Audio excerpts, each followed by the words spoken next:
Ma'am, I'm sorry to bother you, but my truck broke down just up here. You're not Alton Brown, host of Good Eats. Oh, actually, I get that a lot, but it's a mistake. I've never even heard of that guy.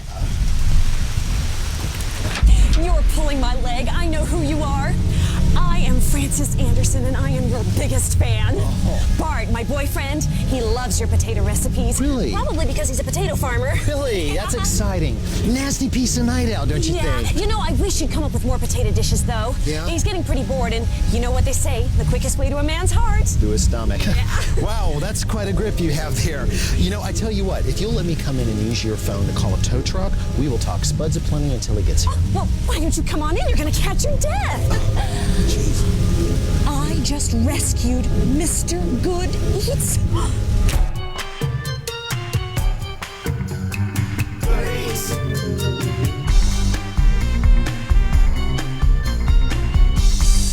Ed, listen. I've got Alton Brown here, the Good Eats guy. Well, his truck just broke down up the road and he just knocked on my door. No. Don't come tonight. Come by and tow it tomorrow in the morning. So, can you make it out tonight? Nope. One of his heifers is calving. You know how that is. Oh. So, I guess you'll have to stay the night. Here? Well, the nearest hotel's 15 miles. Besides, it'll give us time. To cook, silly. Okay. Hey, where'd you get this stuff? Oh, your prop guys have this fabulous website. Oh, they do they? Wow, some spuds you got, lady. I even poked holes in them and rolled them in oil and salt, just like in the show. Are those all just for you and Bart? Actually, just Bart. Really? Well, you know, you could convert this into a cornucopia of Good Eats. Like what? Well, like soup, for instance. Bart loves soup. Yeah, well, the key is that we've got to break the meat down as much as possible while damaging as few of the starch granules as possible. Why? Well, otherwise you'll turn it into library paste, which definitely is not... Good Eats. Yeah, perfect. Okay, I'm gonna go get my case. Here is your shiny new ricer. What's a ricer, and what's a ricer have to do with potatoes? Well, open that plunger thing there. Great. See those dice in there? Those dice? Take one and take those out. Anything that gets run through this thing runs through these, and they all come out looking like rice. Here, use the small one for potatoes. Just drop it right back down. Put the collar back in. Yep. You gotta twist it. There you go. Okay, grab your potato. Get ready to put it in. Cut side first. There you go. Got a work bowl? You got it. Good. And squeeze.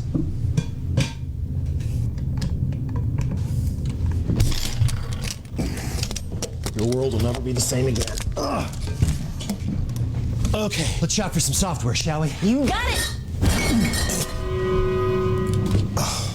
Okay, butter. Butter. Great. Butter, leeks, fresh leeks or... Fresh leeks. Leeks.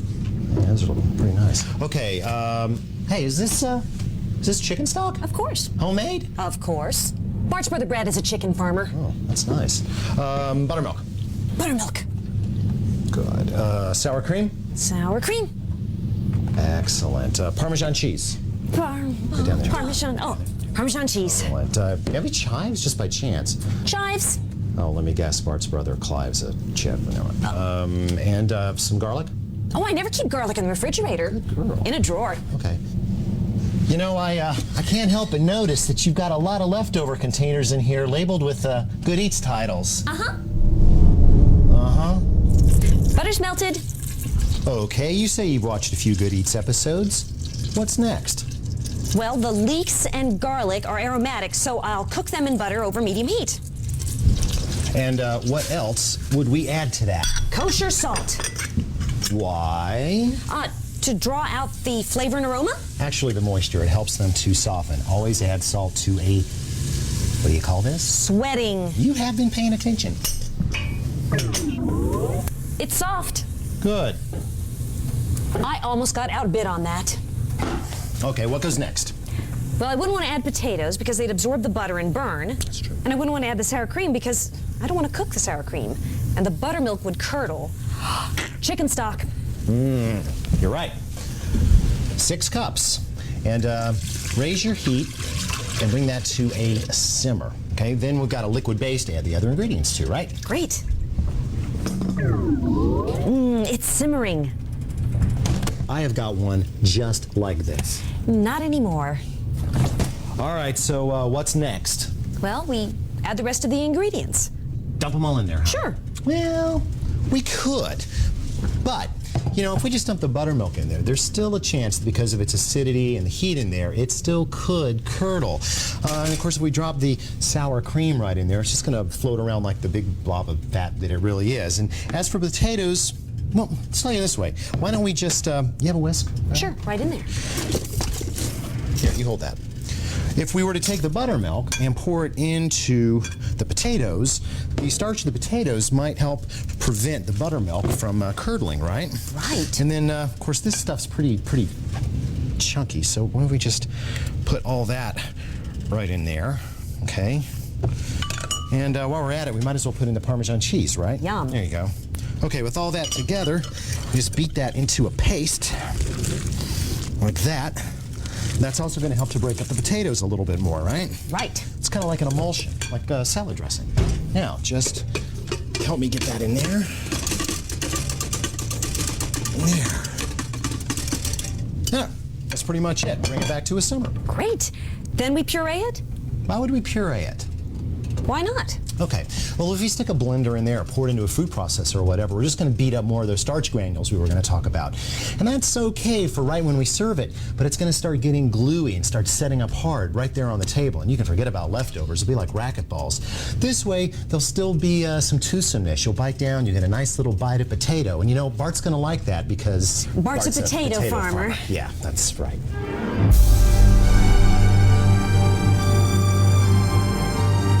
Is it finished? Almost. Got any vinegar? What kind? Sherry. Don't call me Sherry.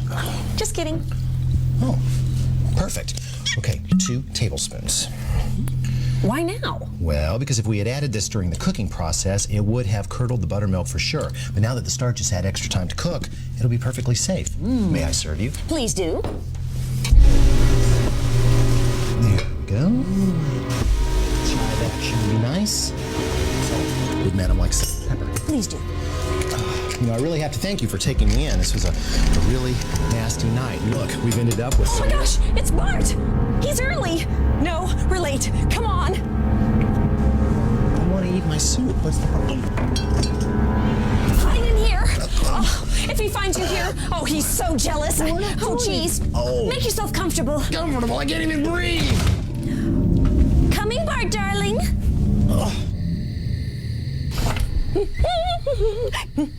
Good news, AB. Bart loved the soup. Oh, that's great. And he invited me to the church social tomorrow. Oh, that's great, too. Well, I agreed to make the potato salad. That's great. Because I knew you'd help me. That's not gonna happen. If potato salad's gonna be any good, you gotta make it the night before. It's 2 a.m. Well, we better get a move on. Oh, jeez. Oh, hey. I suppose you're gonna tell me you got this on the internet? I told you I was your biggest fan. So, which potatoes do we choose? Oh, waxy potatoes like these red ones. Yeah. They stay firm when cooked. Fewer balloons. Fewer balloons. Well, you're kind of right. They've got a lower starch content and higher internal moisture, which means they'll soak up less of the cooking water, and that means they won't fall apart. So, put her here. I like to go with mostly these small little guys. Why are you picking the little ones? Well, because smaller cooks faster, right? And the way I see it, if you get them all the same size, they're all going to be done at the same time, and that makes our job a lot easier. So, put these in a pot and add just enough cold water to cover them.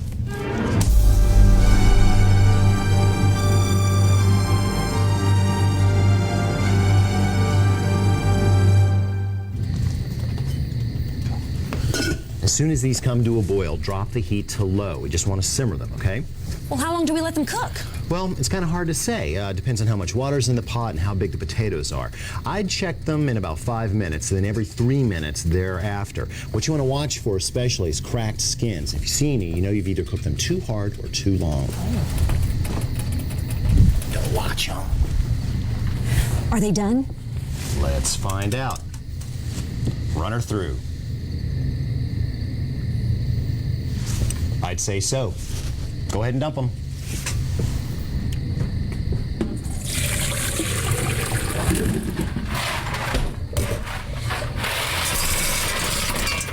for?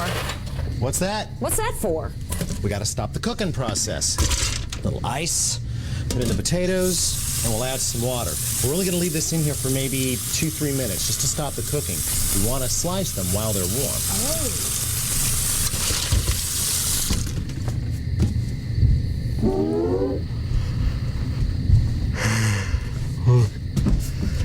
All right, you peel. Peel. This is the part I'm dreading. Whoa, sister, what's with this? You don't need a peeler. Just grab that tea towel over there. Tea towel. Okay, pick up a potato. Yeah. Put it in there. Put it in there. Rub. Oh, magic. Yep, magic. That's how you get them cleaned off. Okay, you peel and I'll slice. Go. With that, I thought you'd have some kind of cool tool.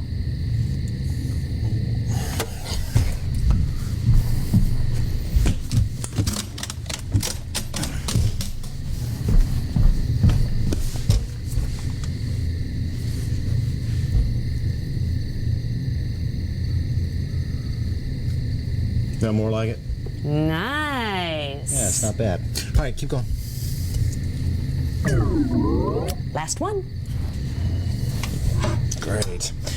You wouldn't happen to have any zip-top bags around here, would you? Right in there.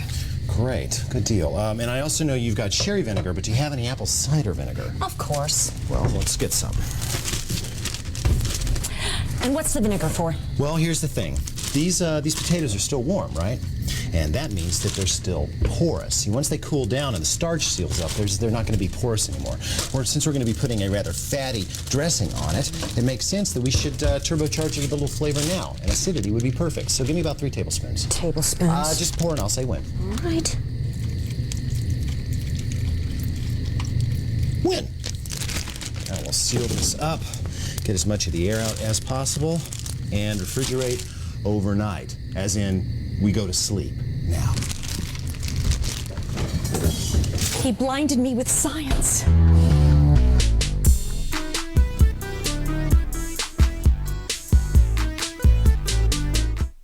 He was just out of gas, that's it? Can't you break something? Thanks. Oh, good morning. Sleep well? Actually, I never knew you could put potatoes inside a mattress. Oh, did you know that the Quechua Indians have over 1,000 words for potatoes? Yeah, well, comfortable isn't one of them. What was that, Ed, about my trunk? Oh, bad news. Ed says you threw a basket. Blew a gasket? That's it. Oh, you're so smart. Well, I guess we might as well get this salad dressed for you and Bart. Well, I've put out the mise en place. Plus. Plus, whatever. Francis, a proper potato salad is not a plop and stir. We need to integrate the ingredients in a proper order so that we get the right flavor in each and every bite, okay? All begins with 3/4 of a cup of that mayonnaise right there. And a very nice homemade mayonnaise that is. Okay, to heaten that up a little bit, a teaspoon of dry mustard. Excellent. Just mix that together. Good. And we slowly get larger. That's 2 teaspoons of garlic and a tablespoon of tarragon and a 1/4 cup of the parsley. Just fold that together, and then we'll wait and bring in the other ingredients once that's integrated. Looks like you about got it. Okay, 1/4 cup of the cornichons, chopped fine, 1/2 cup of the red onion, also chopped fine, and 1/2 cup of your celery, also chopped, well, very thin, almost on the bias. Good job. You got it? Got it. Okay, bring that down here. I'll get the potatoes. And we're going to dump this in with the vinegar that it's soaked in, okay? There's also going to be a little starch that's come out of the potatoes. That's going to help to hold things together. Just fold away. Now we're putting these in last so that we stir them up the least, and that means they're not going to break apart so easily. Of course, since we chilled them, they're holding together pretty nicely. Some salt and some pepper. Oh my God, it's Bart! Well, good. I'm glad to meet. Hey, jeepers! Hurry, hurry! Well, why can't Get in there! I just want to say hi. And stay here till I get back. And I still don't know why we had to chill the potatoes overnight. Well, I'll tell you. It's because.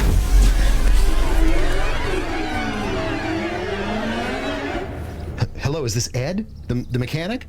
Hi, yeah, my name's Alton Brown. You got my truck down there. Listen, hello? Hello? What in heck's name is a roasty? You mean a roasty? Who you talking to? Nobody. You know, it's just a little kind of Swiss, but hash brown. Well, that's what the big lug wants for dinner tonight. Yeah? Who do I look like, Spuds McKenzie? Well, no. Come you look on, like we got work to do. Oh, jeez. We're going to need 3 Yukon Gold potatoes, and since they are medium starch, they're really perfect for things like roasties. Why?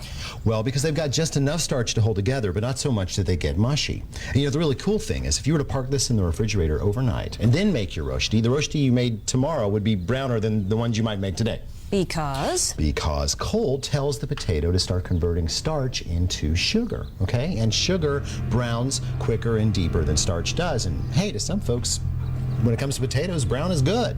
When it comes to a lot of things, brown is good.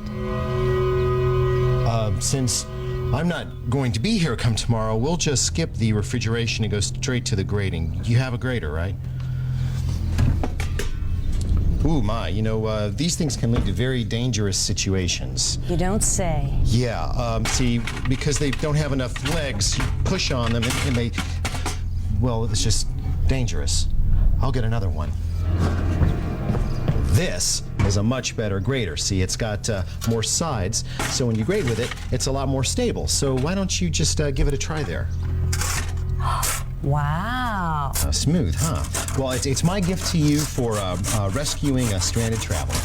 Well, I'm afraid you might be stuck here for a little while more. You grate, I'll find an onion. Great. I've grated the potatoes and the onion. It made me cry. Sorry. Here, let's take the whole thing for a spin. It's really, really crucial that this mixture stay dry. Why? Well, because if it's dry, then as the outer starch layers start to cook or gelatinize, they'll pull moisture from the inside to the outside, which is good because then the inside will be fluffy and light and the outside will be crisp but not greasy. If we leave water on the outside, then the starch will just pull that water inward, and that means an interior that's dense and an exterior that's greasy. Well, what about the onions? Well, good point. See, the onion doesn't have any starch, but it does contribute a lot of moisture to the situation, and we just have to put a stop to that right now.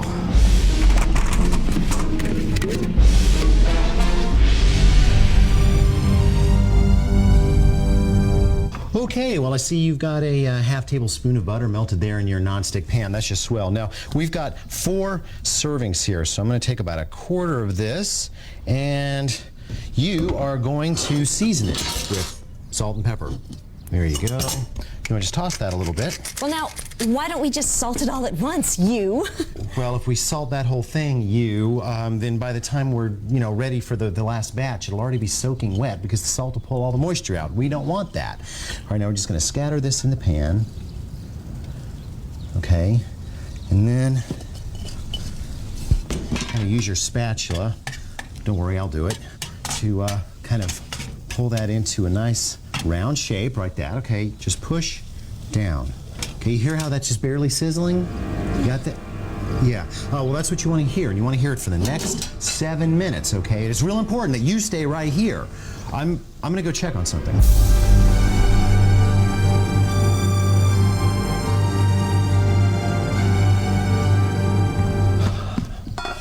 Smells like it's time to flip. How are you going to do that? Well, first we're going to put a little butter here on top, okay? Okay. There. Now, can I have that? Yes. Gonna slide this onto a lid, okay? Right? That's it. There you go. Now just cook this for about another 5 minutes or until it looks like that on the underside. Then you can either eat it right away. A little sour cream is really, really nice. Or if you want to cook the rest of the batch, just slide that right onto the rack inside your oven. Set for low, of course. It'll stay crisp for about 20 minutes. Why, look. It's Bart. I'll hide. No. We'll face him together this time, honey. Okay, I'll catch up.